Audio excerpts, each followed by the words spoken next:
del primo calcio d'angolo della giornata in favore del Potenza. Già battuto, rinviato, Scarpa, siamo al limite dell'area, Falanga al cross, Magni di testa, bilanciato il giocatore Potentino al Matteo.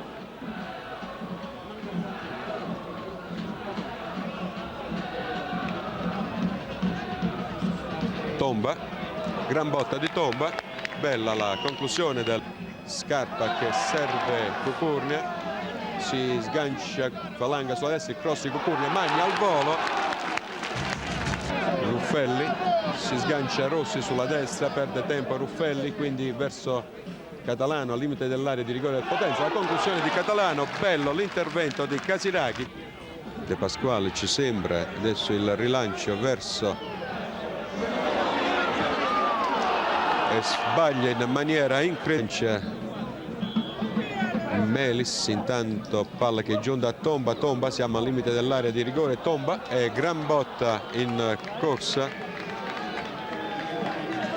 molto pericolosamente, sbaglia Delfio, sbaglia Vergari e sbaglia ancora in maniera incredibile Tomba al 45esimo, poteva.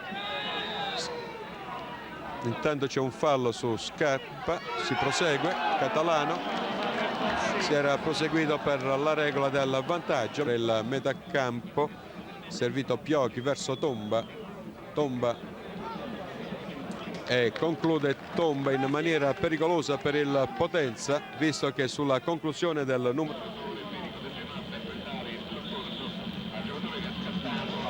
molto bello il colpo di reni di Casiraghi che evita il gol alzando in calcio d'angolo.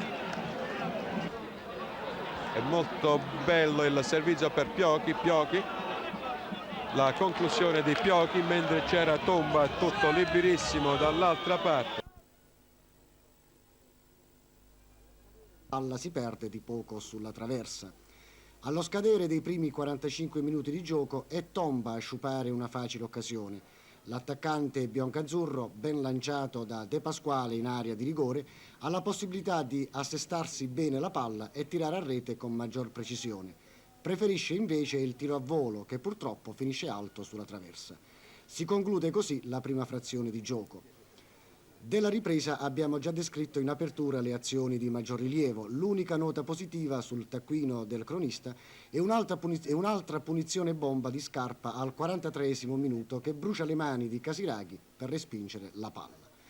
Tutto sommato un derby che accontenta solo le squadre ai fini della classifica, ma deludente per i numerosi tifosi materani giunti a Potenza al seguito della squadra.